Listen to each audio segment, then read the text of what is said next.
Computer. Is it doing it now? Yes.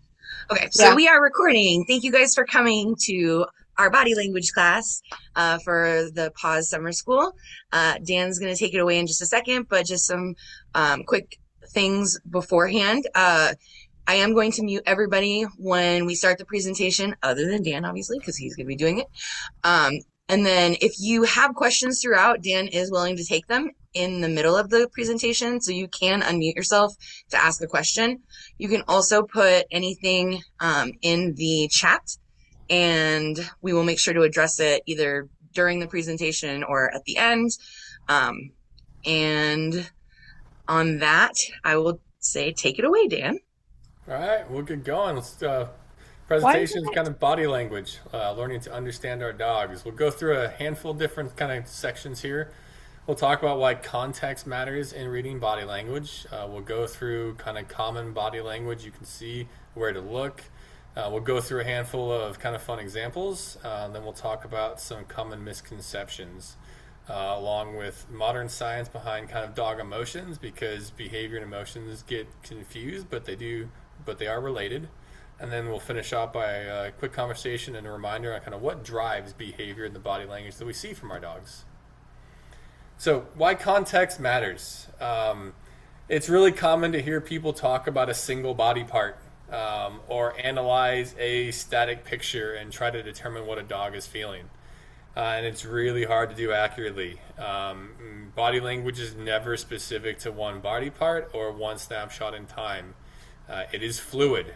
We have to take into account the entire dog, the environment that the dog is in, and why the behavior is occurring in that environment. We want to take into account the timing and duration of the behavior. Is it in response to something? Is it not? Is it short or long behavior? We want to understand the dog's baseline and their natural behavior. The way they're built, their natural state can change what we see. We also have to accept the fact that we don't necessarily get to view them and their behaviors from a human perspective. We have to accept that dogs see, hear, interact, and feel in a way that's unique to being a dog. And the last part here, recognize it can change quickly. A lot of people like to put labels on these dogs, but they can go through a wide range of emotions in a fairly short time frame depending on what's occurring. So how does the environment or context of the behavior impact how we interpret it? It's really easy to look at a dog who is rushing another dog, growling at another dog, biting another dog, and say, hey, all that sounds really aggressive. But you can get all those exact same behaviors in play. And I tend to use the example of my two. My 1 and 2 year old boxer wrestling in the backyard drew heads popping up over fences because it was loud, it was intense, and it didn't necessarily look all that soft, but they were 100% just really energetic, body slamming players. We want to look at kind of what environment does it look like. Is it a high stress or low stress environment? Seeing hesitancy in a shelter environment versus seeing hesitancy, say, in a home environment, we may interpret with different levels of magnitude. I'm going to pay much more respect to a dog who's hesitant in a shelter than a dog who's just initially hesitant in a home setting. Because that shelter setting dog is coming from a much different place with a much shorter fuse to potentially react more intensely if I push them harder. We want to kind of understand, hey, did this occur while they were in a high arousal state or a low arousal state? A dog who gives you some whale eye while playing might just be enticing you from a side eye to re-grab the toy, while a low arousal whale eye could just be the dog was too tired to turn its head.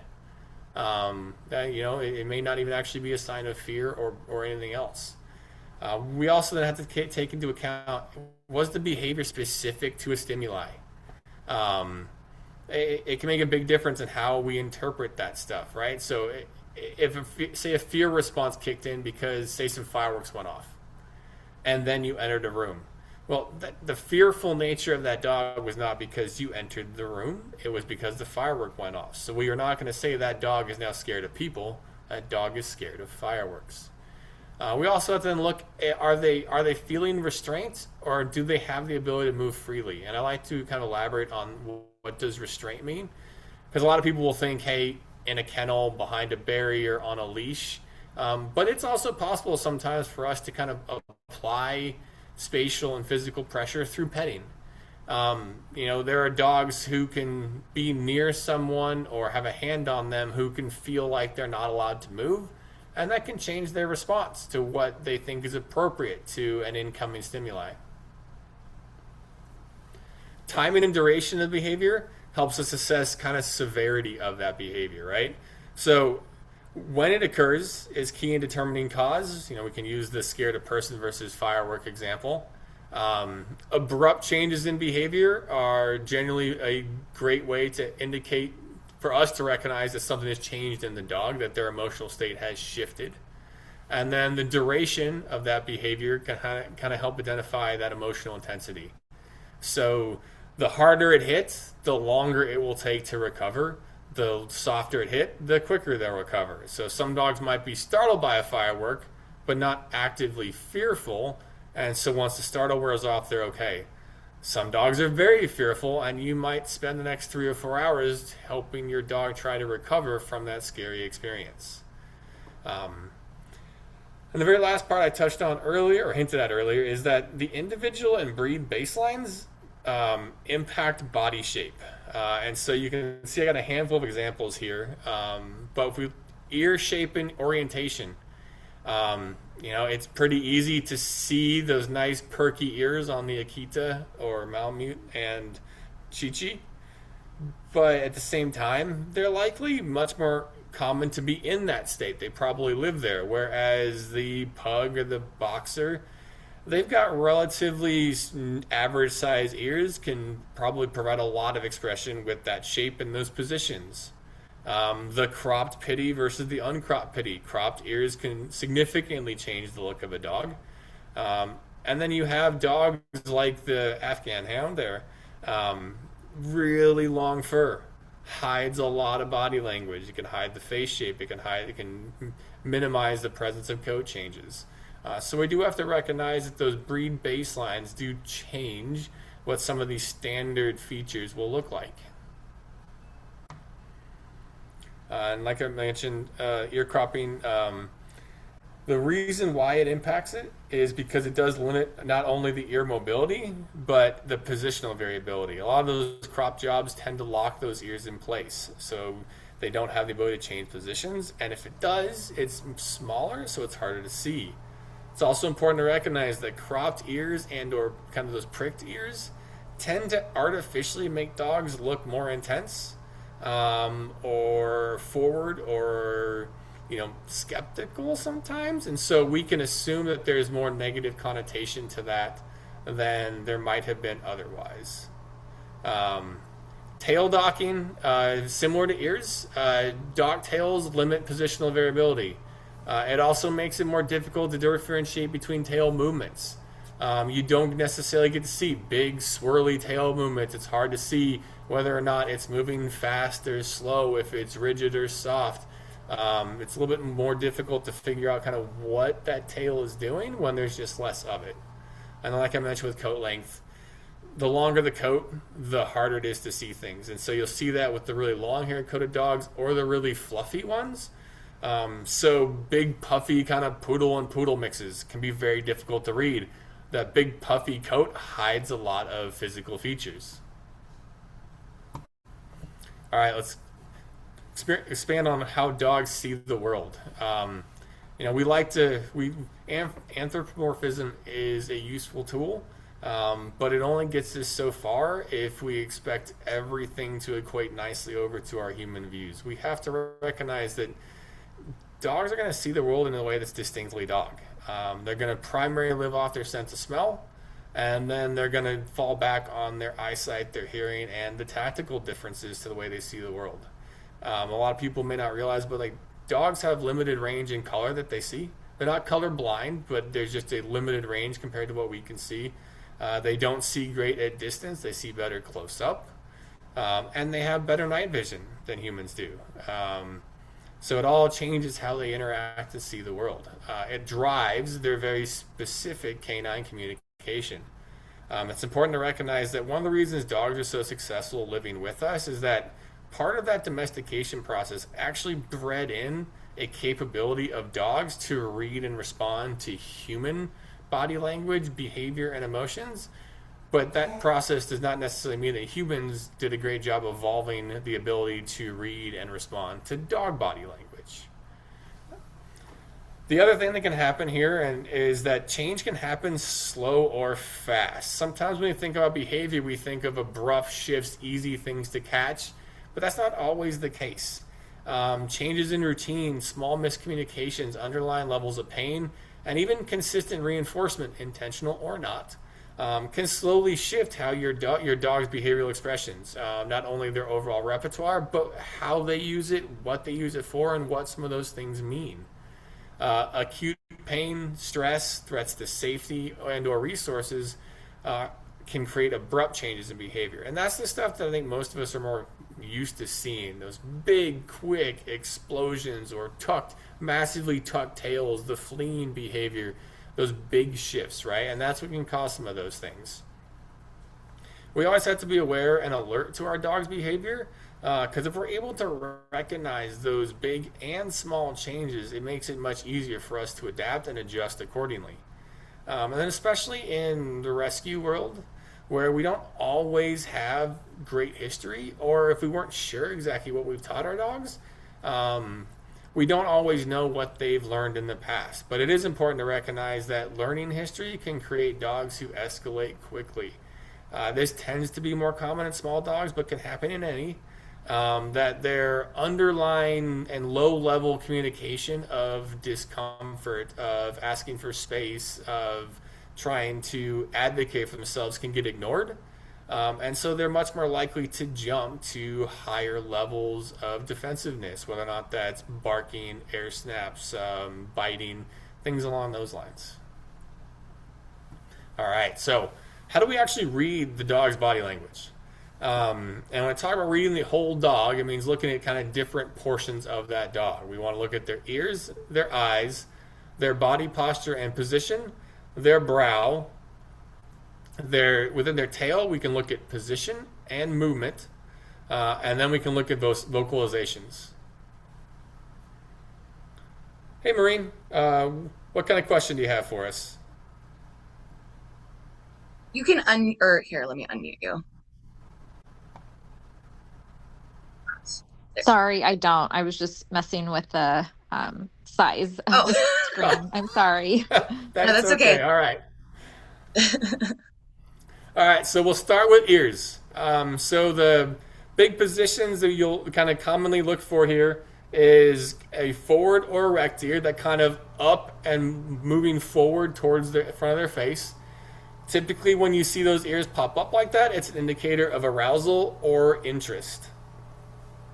When they're pulled back but not fully tucked, sometimes it can be an appeasement gesture, so their way of trying to de-escalate a situation, or it can indicate that they're slightly concerned, maybe even fearful about something. When they go from back to maybe fully tucked is a sign of extreme stress or fear. It definitely also offers some appeasement to it, but it's a sign the dog is likely quite uncomfortable and would love to be or moved away or feel safer in some kind. Relaxed ears, so are going to sit very normal and naturally for the dog. It's going to be a sign that they're either kind of happy or just content. Nothing's really wrong. They're pretty good there. And the last is airplane ears. This is harder to see in some dogs. Dobermans especially are fairly prone to this. The long-nosed dogs are pretty good about getting those ears pointed sideways. You can see they almost look like wings. Typically, it's a response to something that confuses them or kind of they're unsure. And I think about a dog hearing kind of an odd noise like a wobble ball for the very first time. They don't quite know what it is. It's not actively scary, but they just kind of go, what?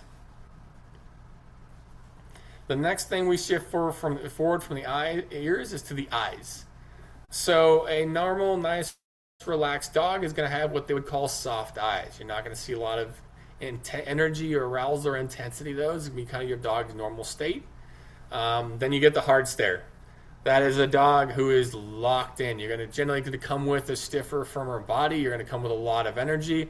It typically indicates that dog is telling you that it's a threat or that aggression is coming soon.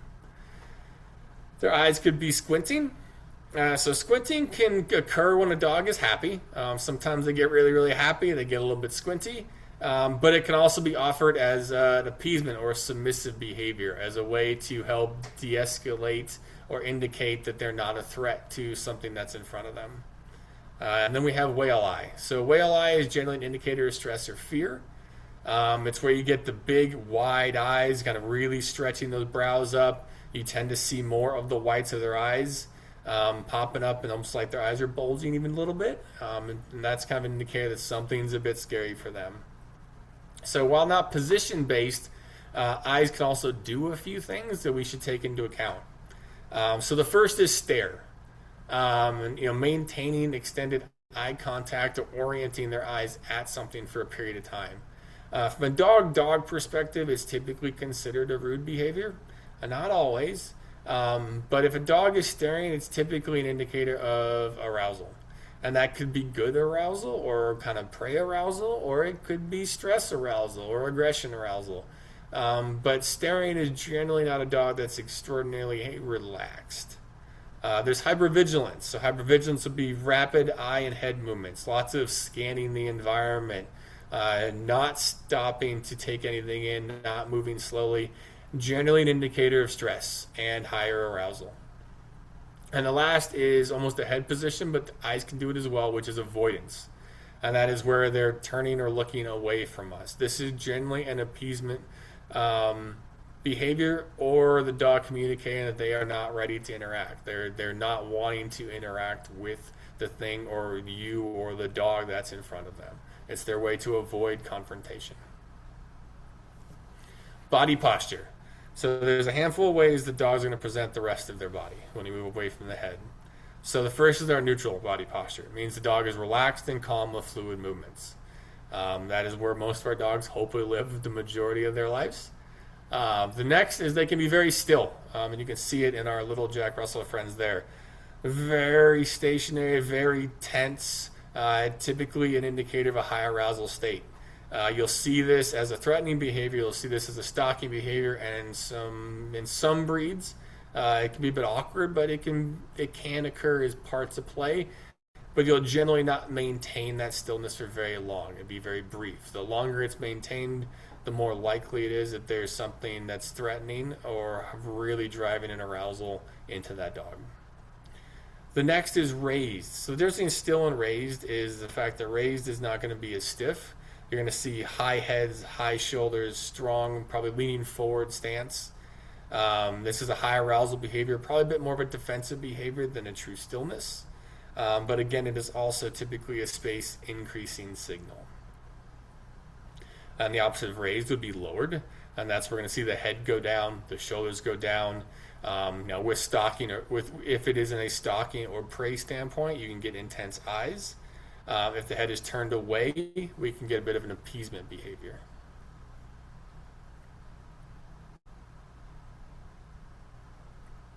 Now, most people love a good play bow, and you're not alone in that. It's one of my favorite things to see a dog do. Play bows are typically an invitation to play.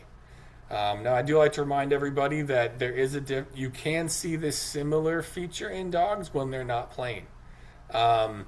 You might see a bit stiffer body, more intense eyes, and some of that can be a precursor to space increasing requests or even aggression. But with play bows in particular, you're going to kind of see a big, happy kind of forward kind of plop with those front paws. You'll likely see a bit of a wiggly butt and relatively relaxed kind of eyes and brows and ears. The submissive roll, and this is not to be confused with the belly rub request. Submissive rolls are an appeasement behavior. It is a dog trying to indicate to another dog person that they are not a threat. And the big thing you'll see, like the dog in the picture here, See how we kind of got a little bit of squinting. We have some tension in the head and face. We have a little bit of a rear end leg lift, as well as a kind of tucked front paws and a partially tucked tail. All of those are stress indicators. A dog that's looking for a true belly rub, you're going to see a relaxed face. They might roll all the way over. You're not going to see the leg lifts. You're going to see a full kind of calm, relaxed display. Then we're going to have curved bodies. Being a boxer person, I see a lot of this, and I love it. But that's when they see that curve for C shape. Pretty commonly a behavior you're going to see for excited and friendly dogs. All right, brow. That space right in between the ears. You're typically going to see a relaxed brow, where we're going to have a relaxed or neutral dog. You're going to see a furrowed brow. It's going to be an indicator of stress or curiosity, or you're going to see a tense brow. And that's going to kind of extend through the rest of the head, but that's going to be an indicator of arousal or stress. Coat. Coat's probably one of the most straightforward things to look at. Your normal coat.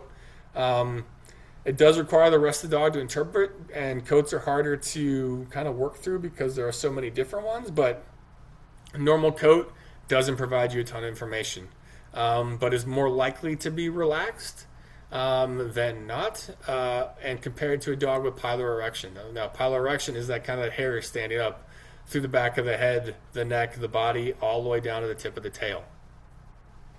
And it is an indication of arousal. It's not always an indicator of aggression. You will see dogs who have pilar erection during play, and that is still just a healthy play behavior, and that is why we call it arousal. I will say you get a dog like the picture you see where it goes from the tip of the head all the way through the tail, you're probably more likely to get aggression out of that dog, where in play you might just see kind of portions of the back pop up. Lips. So nice, neutral, relaxed lips is typically a fairly stress-free dog. That's just them carrying how they're built. You're going to get some tension, and you can see in that bottom left picture, a lot of lips are pulled closed, a lot of tension in that face, really pulled tight. It's going to be an indicator of stress. And then there's kind of two behaviors you might see with the common aggressive behaviors. So your C shape, where the backs of that lips, the very kind of corner is pulled forward to form that nice C shape, is most oftenly associated with offensive aggression. When the lips form the V shape, it is more likely to be defensively aggressive, which means it's less likely to come at you, but it's definitely asking for space. Snarls, or sometimes referred to as agonistic puckers.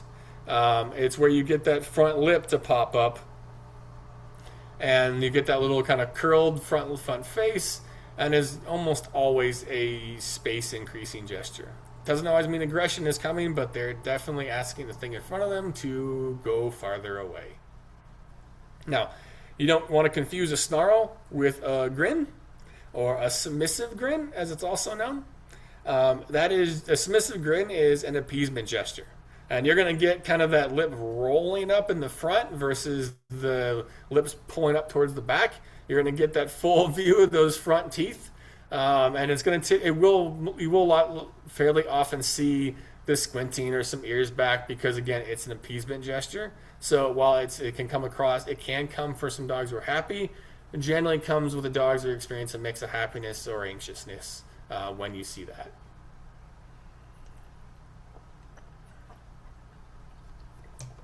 Yawning, in the right context, is a stress indicator. Dogs will yawn when they're tired, but if it's occurring in a spot where they're likely not tired, it's much more likely that it was a stress indicator or stress relief behavior. Think like kind of shaking arms off or flapping them around to kind of release stress if you had a long day. Yawn can do that for a dog along with like a shake off. But if it occurs right after a very scary event, that's likely an indicator of stress. All right, and the last thing here is the lip licking. So in certain contexts, it's a stress indicator. And so there are different types of lip licking. The stress indicator one is typically where you get a nice quick flick that goes from their mouth kind of over their nose and then goes right back in. You will see some of this when they're eating food, but you'll get more of that kind of side swipe motion, like they're trying to pull food off their lips, versus the very quick flip, which is really the true lip licking we talk about when we indicate stress. All right, tails. Handful of tail positions we can talk about. So there's a relaxed tail. So relaxed tails will indicate a relaxed or neutral dog. Now, where is that tail position? That'll always be dependent on that dog, right? Tails can be up, and you can see 4 of the 5 dogs in that middle picture, their tails are up. It typically indicates an excited dog. So dogs who experience some level of arousal can be good or bad. In this case, it's likely a group of friends who are excited to get to meet. You could have a mid-tail height. That's where the base of that tail kind of stays in line with the spine or slightly below the spine. If it comes with a wag, typically indicates some level of arousal. If it's relatively calm, the dog can be unsure and or just kind of neutral and relaxed in their environment. A true neutral tail or slightly down tail is going to give you the indicator it's a nice, relaxed, stress-free dog. And then you can have a fully tucked tail. Now, tuck can be a full degree. You can see in the right picture here that it's probably mostly tucked, but it's not truly tight to the belly. The degree of tuck can help partially indicate how fearful or stressed the dog is, but it is almost always an indicator of stress or fear. The 2 things movement-wise we want to consider with dog tails are flagging. So not necessarily up, but even more vertical, like more vertical than in the middle picture here. But straight up in the air and then vibrating. I always kind of picture a twanging a guitar string where it just vibrates real quickly. You see that high vibrating tail, it's an indicator of very high arousal, and it's common that it precedes some aggressive behavior from there. And then speed of the tail. The speed of the wag is probably a decent indicator for the level of arousal. Slow speeds typically correlate to lower arousal behavior. Higher speeds typically correlate to higher levels of behavior. And if it's stiff, you're more likely to get it's more likely to be a sign of stress or anxiousness. All right, let's go through a handful of examples here of some body language. I'll let the video do most of the talking, so read the text as we go along, but I'll highlight as we go.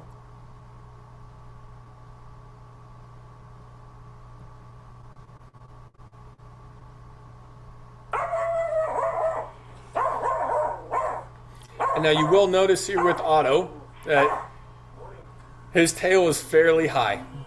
That is his baseline state. That thing lives pointing towards the sky like that.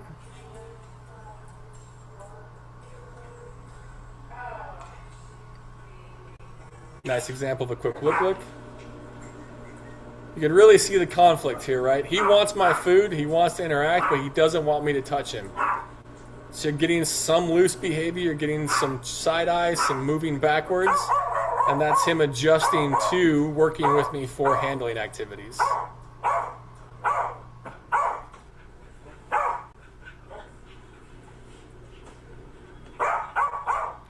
A lot of people here might think this dog wants to be touched because of how it's interacting with me, but this is where context matters. I offer him my hands, he moves away. That's why I don't actively pet. He's trying to figure out what behavior to offer to get more food to become delivered. You will see a shift here with the paw stomps and some of the re-leaning in as he starts to go, all right, fine, food's gone. You can pay attention now. Someone please touch me. And you'll notice here that just to make sure that I'm on the same page, I consistently take consent checks. Just a brief pause. I'm looking for him to re-engage with me, lean in, actively solicit that interaction before I give it and or continue it.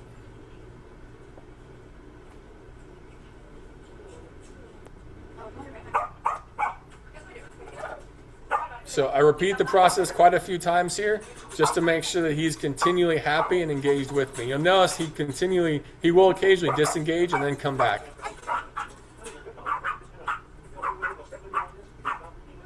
It's a very beautiful way. He just kind of leans in, resets, takes in he's working hard, which is why we got the shake off. He's not the most natural dog for cuddling, and so he's actively eliciting this, showing he's slowly getting used to me.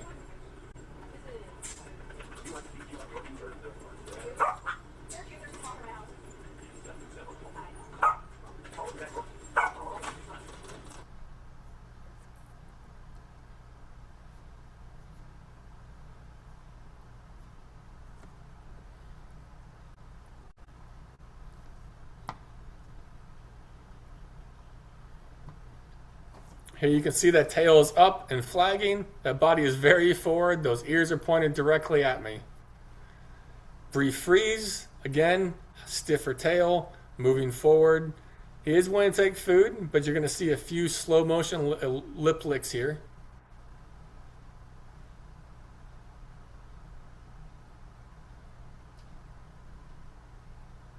Kind of see how the first one's a bit sideways. The second one comes from direct eye contact with me.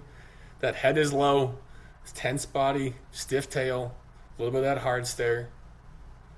And both these first two dogs have had a bite history. He's starting to relax a little bit here because food is present. And I think this is also important to highlight for everybody here. This is, again, context matters. When food is present, it can change the dog's emotional response. But when the food goes away, we want to make sure we don't ignore some of the subtle body language we're seeing while he takes the food. He's still tense. He's still leaning away. He's not loose. There's a lot of body tension. And so you'll see when the food is gone, the hands move. We go right back to where we started. That C-shaped mouth, it's not pulled back, it's pulled forward. His ears are up, direct eye contact, and a fast high tail wag.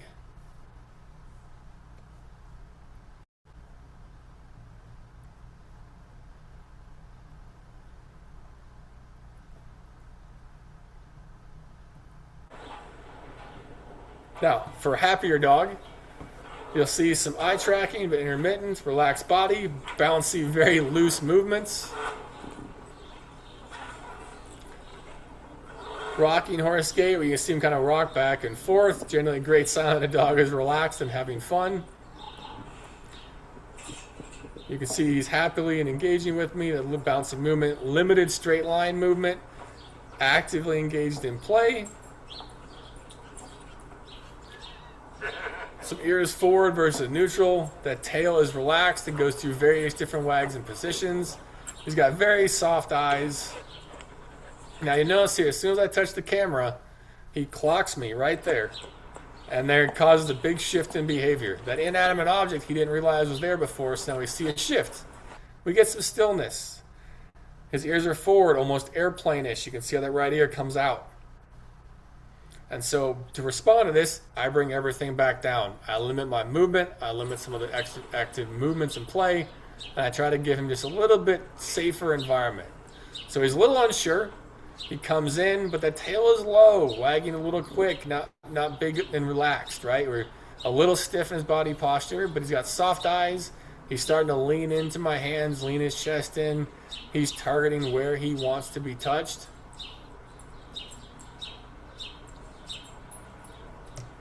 Just like with the first dog, I continually maintain those consent checks. I want to make sure he wants this interaction to continue. All right, and trigger warning on this last video.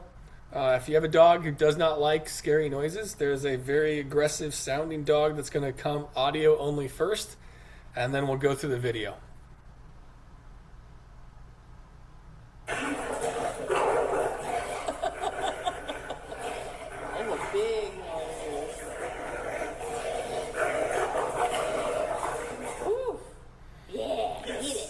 So one of the things that can be tricky is to let your eyes and brain do the work.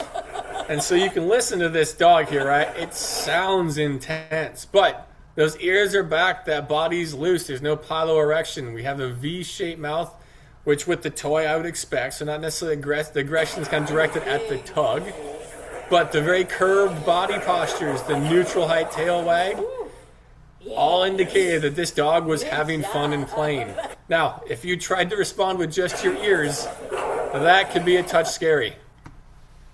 And that's why I actually took a break at the end. That was one of the most intense noises I've ever had in a dog that played with me. But to sanity check that my brain was processing all the information correctly, I took a break, and you saw as soon as I dropped that toy, dog was completely relaxed and like, why? That was fun. But it just shows you that not everything is always as straightforward as it might feel at times. My super nervous commentary. Yeah, it was. Let's go through some tips on interpreting dog behavior. One of the things I really like to encourage everybody to do is ask the question, was this clearly happy? A lot of people will tell me their dogs were having fun, they were in a good mood, and then I'll ask them to describe it, and the description looks nothing like happy. Most folks know their dogs, the dogs they're with, what happy looks like, what they're like when they're playing. And so if we're in a different scenario and we're not seeing that loose, happy demeanor, those ears, that face, the soft eyes, the movement, the relaxed, wiggly bodies, if you're not seeing all of those things, odds are they're feeling multiple emotions and potentially even conflicting emotions, which is okay. It's very normal. Like, we don't have to just have one feeling. But if we're aware of that, it puts us in a much better space to advocate and support our dogs for whatever emotions they have at that time. Now, I mentioned this a few times throughout the presentation already, but if you're unsure, check. Do the consent checks. Take a break from the situation and see if they come back to it. If they want to interact, they'll tell you. If they're done, hopefully they've learned they can walk away.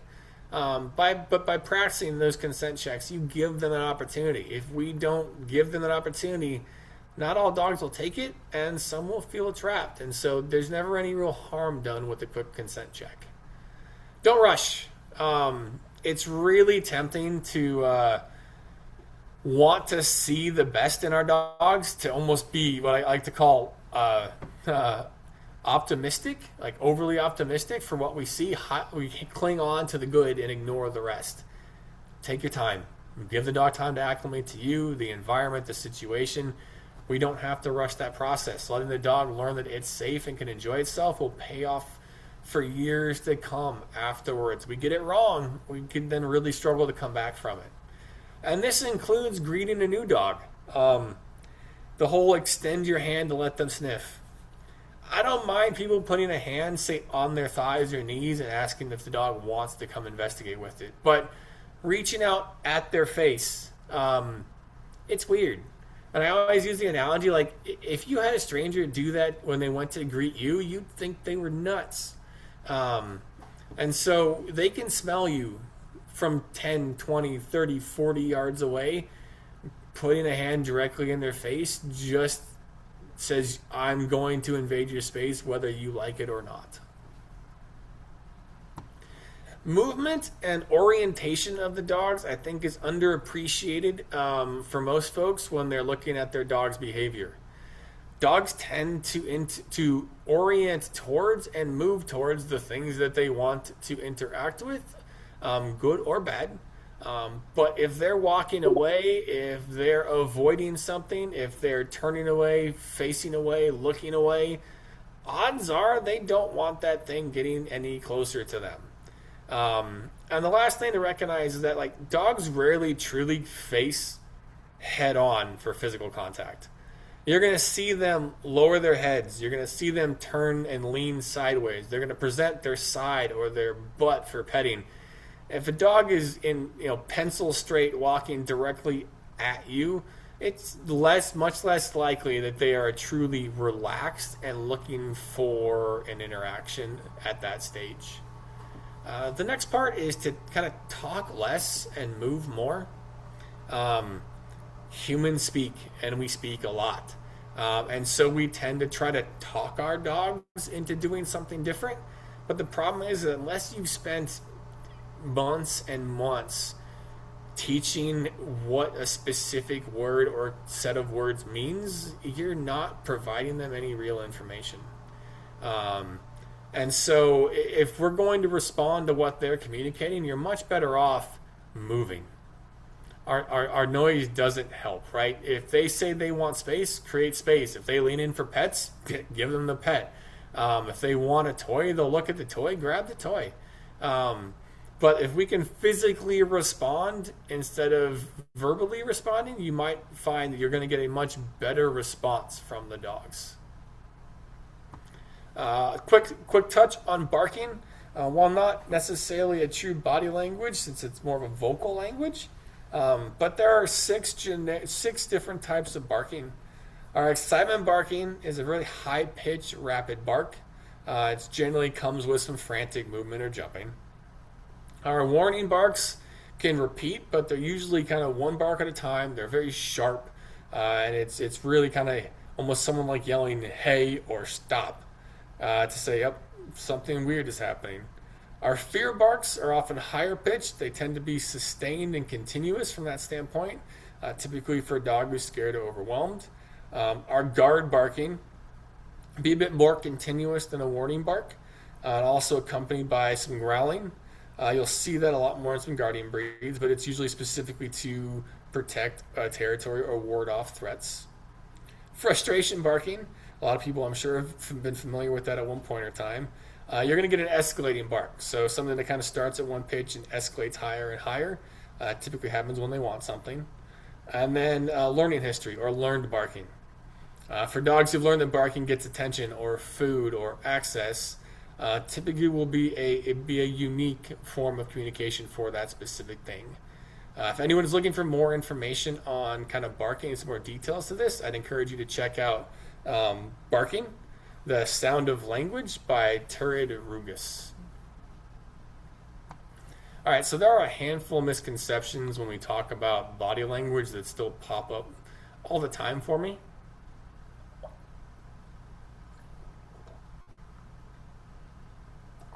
And the first is a wagging tail is a happy dog. It's still everywhere in the world, and I want it to go away.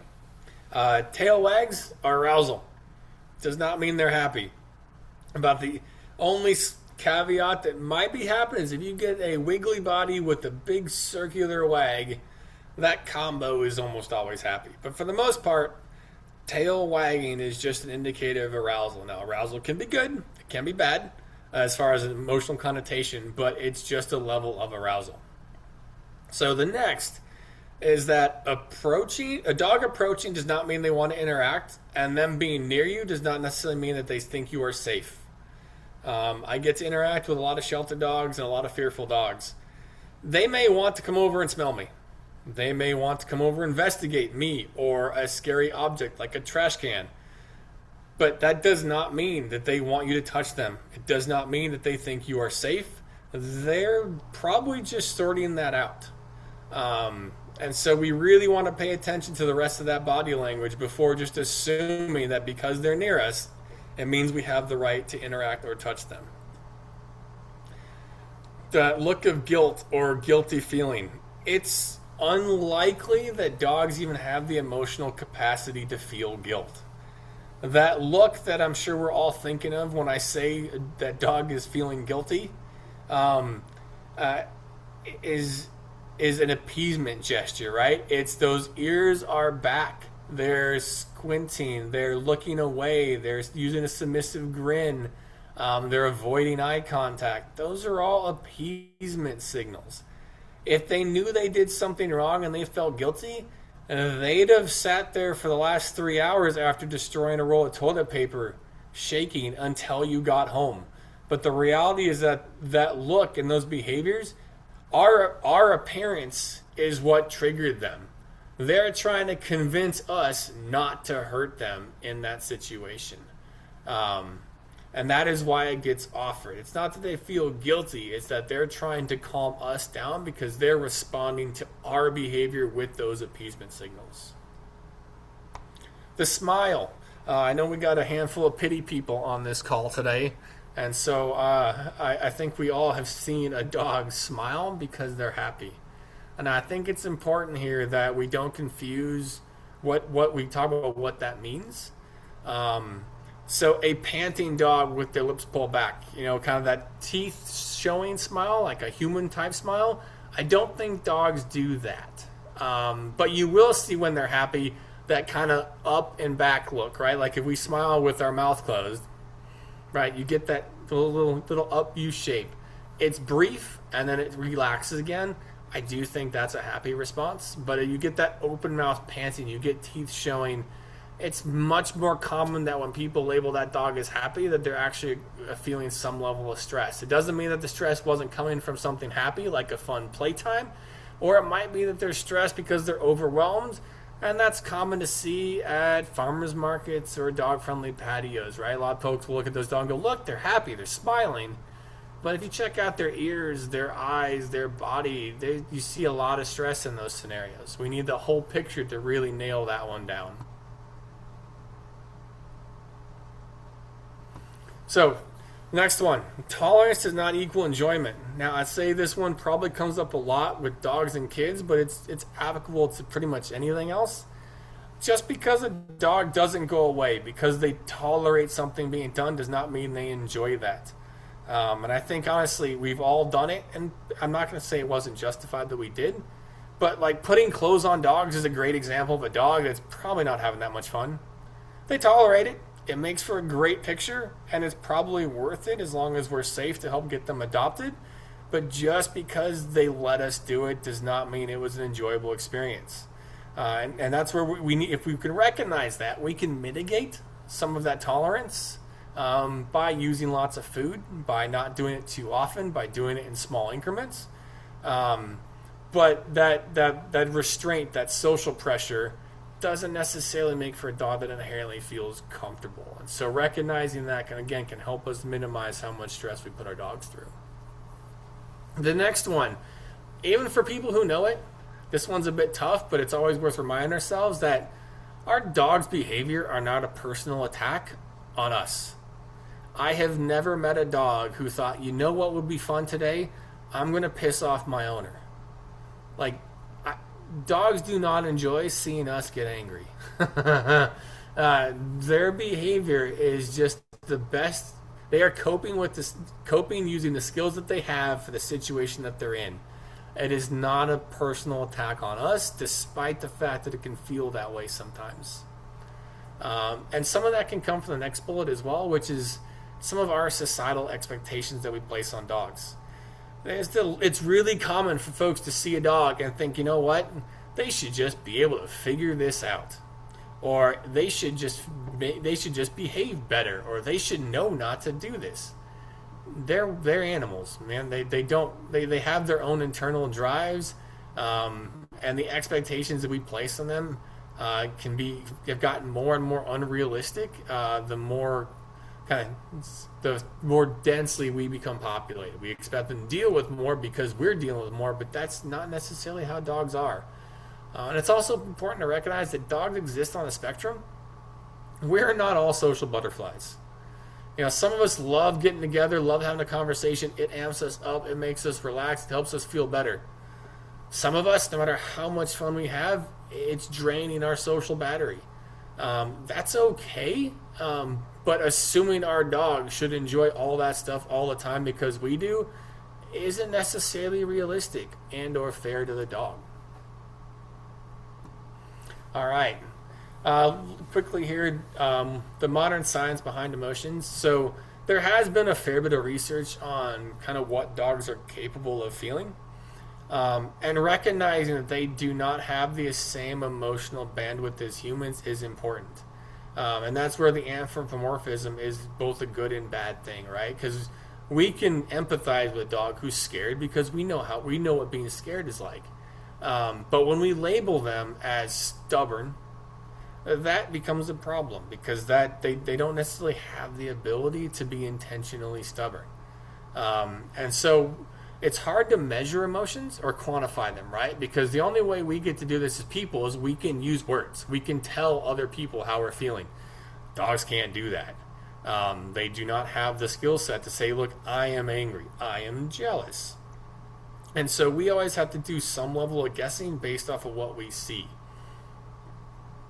Now, most of the scientists who've done this generally are under the consensus that dogs feel kind of a primary emotions, things like joy, fear, anxiety, frustration, anger, interest, affection, but they don't really experience more complex emotions, those things like shame, pride, regret, embarrassment, remorse, or even moral guilt.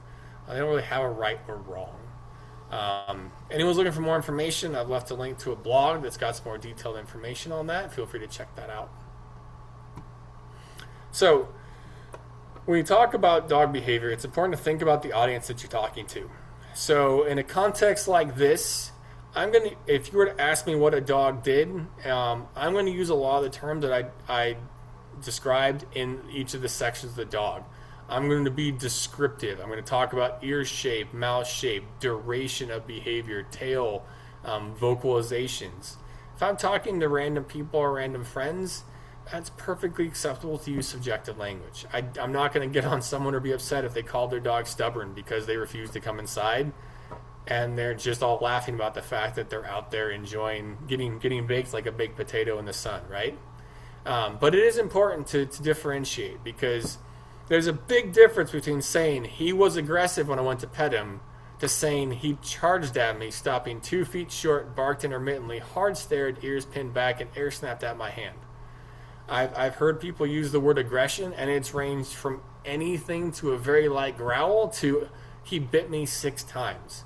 And that wide range of what aggressive means creates a lot of uncertainty in the situation in a rescue or a training setting, where that specific details make a big difference in how we respond and how many safety barriers we put in place for that dog. And then last but not least here, I like to remind everybody, when we talk behavior, it is never simple.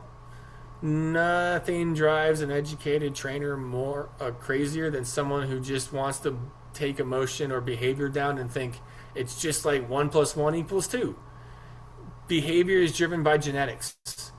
The lineage, the breed, the historical genetics of dogs, period, the specific genetics and breeding practices for whatever breed we got, the impact of a stressful or non-stressful pregnancy on the expression of genetics for that specific puppy. The socialization windows are huge between the puppy stage, teenage stage, and adult stage. All those impact their behavior. Safety and security. Safety is the physical act of being safe. Security is the emotional feeling of safety. So dogs who may be safe but don't feel safe will behave one ways. Dogs who aren't actively safe and don't feel safe will behave some ways. Some dogs are kind of dense and will feel safe in unsafe situations, and so that will change how they behave. There's always the medical component. If we're in pain, whether or not that's acute or chronic pain, it changes how we behave. Studies have shown a wide range, but anywhere from 30 to 80% of dogs who present with behavior problems have had an underlying medical component. And I can personally tell you that, you tear an ACL, or you have a cracked toe or cracked tooth, and you're walking around dealing with chronic or consistent pain, I can be a bit crabby. My tolerance for stress changes. My behavior shifts. I'm not as able to deal with stressors throughout the day. It makes a big difference. And then last but not least, the things we've learned. Reinforcement drives behavior. If our side eye, if our appeasement behaviors were not respected, we might escalate to growling. We might escalate to air snaps. We might escalate to bites. That is something that's probably very much more common in small dogs, but we see that in big dogs all the time. Startle response plays a big role in that as well. And so those learned response all kind of come together to help create the full picture for what we see and how we interpret our dogs and their behavior. All right. I think I'm about right on time again, which is great. Are there any questions from anybody?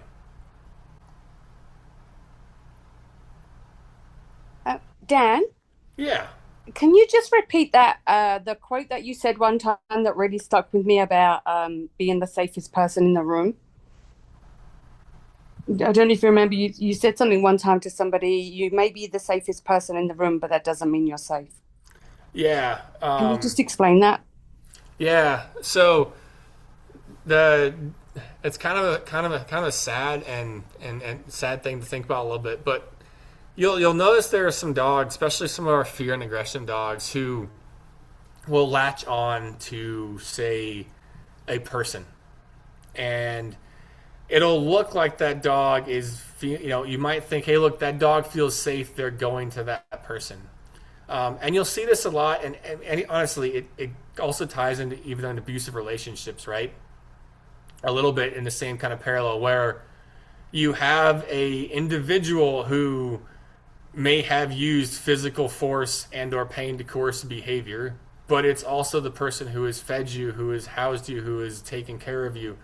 And so the rest of the world may be scary, but you may not necessarily know that there are better options elsewhere.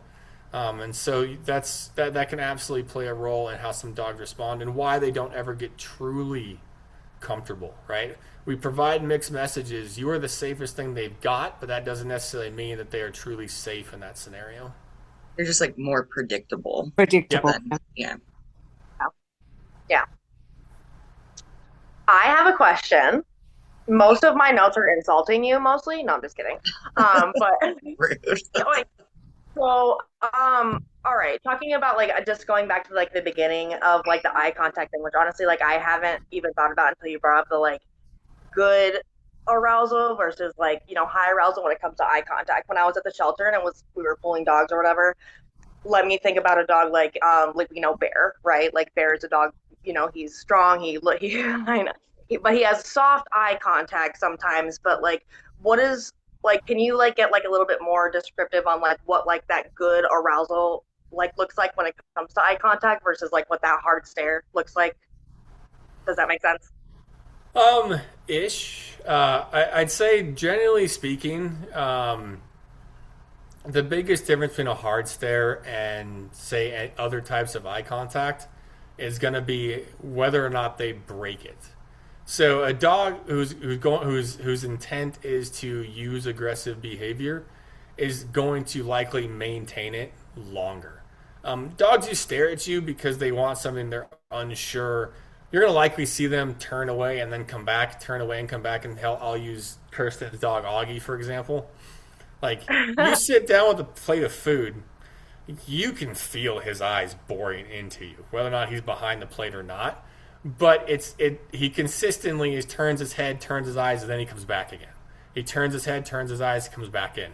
While he's continuing to stare, he takes breaks in it, and it's not as maintained or constant as you're going to get with, say, a dog who is thinking about using his teeth after a hard stare to try to make you go away. It's sort of totally. a longing. Yeah. Yeah. I think yeah, I bring it up too because like, I bring up Bear and we brought up Augie and like other like in like a shelter environment or somewhere where it's like kind of like, it again, pulling dogs from the kennel, it's like what does that look like, I think, inside of a shelter environment, whether it be like in the kennel or pulling from the kennel or like or I guess you kind of explained it too. But I think that's where like in the home environment, eye contact can be a little bit different than it can be in like a volunteer shelter environment, as you probably already know. For sure, but I think that this is also where context comes into play, Yep. right? Like you're looking That's at what I all was the gonna say. rest of the body Yep. to Yeah. put together the pieces. I mean, and when we would pull dogs for like second chance or something, and if we saw them and they were like happy, excited to get out of their kennel, like we would call it bright eyes. We would just like their eyes are bright, their movement is soft and wiggly. It's you know, or they're calm. I mean, like sometimes they can have like squinty kind of happy eyes too. So Totally. That was my only question. Cardi, hi. who's that? It's Cardi. You know Cardi. Who's Cardi? So Who's is Cardi Dan. B? Hi, Cardi B. It's Cardi B. Everybody knows Cardi B. Anybody else have any questions?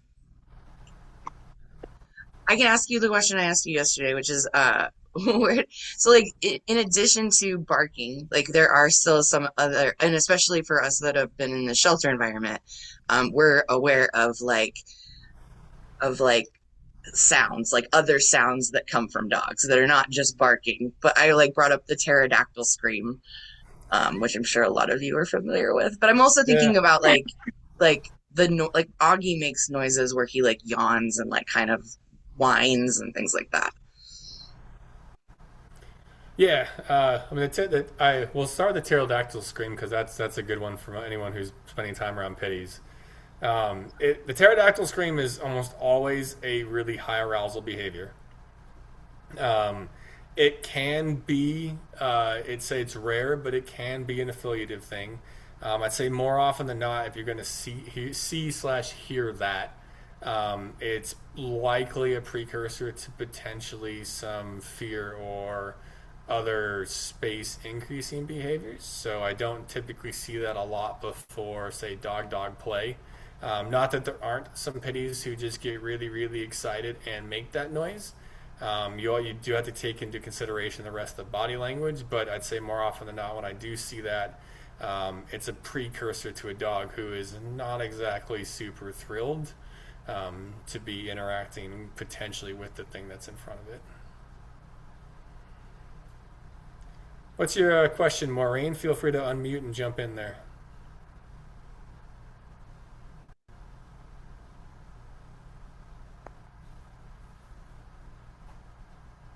Can you unmute Hi. Oh, Maureen? there we go. Yes, There got you it.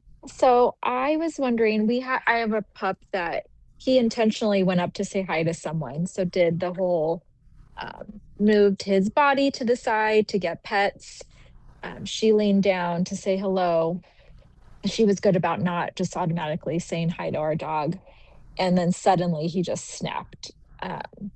Was there something I should have looked for that told me, like, oh, wait, even though he wanted this, he no longer wants it, and I need to move this dog away?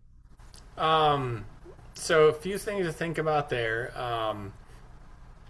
The depending on exactly how his ears and head looked, turning sideways is a good gesture to kind of show, hey, look, not a threat. If the head went down, kind of say to, hey, sniff the shoes or shin, and not necessarily up towards, say, the hands, it may have indicated a situation there where he was that kind of proximity does not equal interaction or safety scenario I talked about earlier, where he wanted to be able to go sniff that person, and he was interested in taking in that information, but not necessarily for the touch. And I don't know how clear your memory of it is, but the shift in body language may have occurred as she changed her height as well, where standing up he had a plan, but as soon as she squatted down and leaned, that shifted his vision of her. It could have been surprising, and so you might not, it may have happened so quickly that it would have been possible to catch without a camera, to where maybe he didn't see the touch coming, you got a startle response, and that escalated to the change in behavior. I don't know how long you've had your pup, but like if you say you were my client, I'd start asking about some of his socialization history, some of how many people he's greeted, how he's greeted them, along those lines, to see if we could say, hey, is there any predictive patterns here that we could start to look for that might indicate, hey, this is how I know the difference between wanting someone to touch me and wanting to potentially interact. Okay, that makes sense. We've had him for a little over a year. We adopted him last year. So yeah, she did, I guess, maybe suddenly come down to say hi. And I bet, yeah, he was just like, oh, no, no, no, I'm good. But go. I didn't read that way. I read he wants to go say hi to her, and she read it that way too. But that makes so much more sense. And Thank you. I do offer this to folks as well. If you end up in a situation like that, and just happen to catch it on video, anyone's always welcome to reach out. If you wanted me to take a look at it and help walk you through at least what we can see in it, to help give you some more clarity for it as well, because our memories are only so good. And so I'm always happy to help you help provide some of that consultation as well, so you have that ability to learn through it and make adjustments in the future. And these things always happen so quickly, so that's why, if you do happen to catch it on video, it's an extra thing for you to utilize as a tool.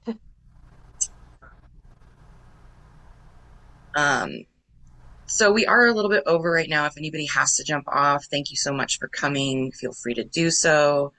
I'll ask one more time if anybody has any questions. Any additional questions? Well, those were all really good questions. So thank you, everybody, Really good. for coming. to our session of summer school. Just some housekeeping. Also, thank you, Dan, for this amazing presentation. It's really, really well done and lots of really great examples. So thank you for all of the work that you put into that. Snaps for Dan, everybody. And then, so just some housekeeping stuff. We have our next summer school isn't until August, but we do have 3 sessions in August. So we have the kids and dogs. We have 2 research presentations, one about fostering in a hybrid model and one that is about sheltering and fosters. So please look at those on the, I always want to say Give Pulse, and it's not. It's it's Sign Up Genius. So please go look at those on Sign Up Genius. I have recorded this. I'm going to turn the recording off now, but I will post this to our YouTube channel, and you can access that from either our website, correct, Dan? Yep. And our what is that called? The link tree. That's it. The link The tree. link tree. Link tree. And that it's on there as well, right? Right, Laura? Yeah, Linktree is in our bio on Instagram, and I believe it's also maybe on our Facebook page, the link, but it's definitely on our Instagram. Yeah, so the links for each of the presentations, I think, are in the, or for the Give Pulse, and if, sorry, not Give Pulse, for Sign Up Genius, you can also access them on the Sign Up Genius. I have the hyperlinks there for you too, for previous sessions that we've done. So thank you guys. I'm going to end this now because I'm just like rambling, but we appreciate you coming out on this weekday. Thank you for coming to our pause talk. Thank Have you. a good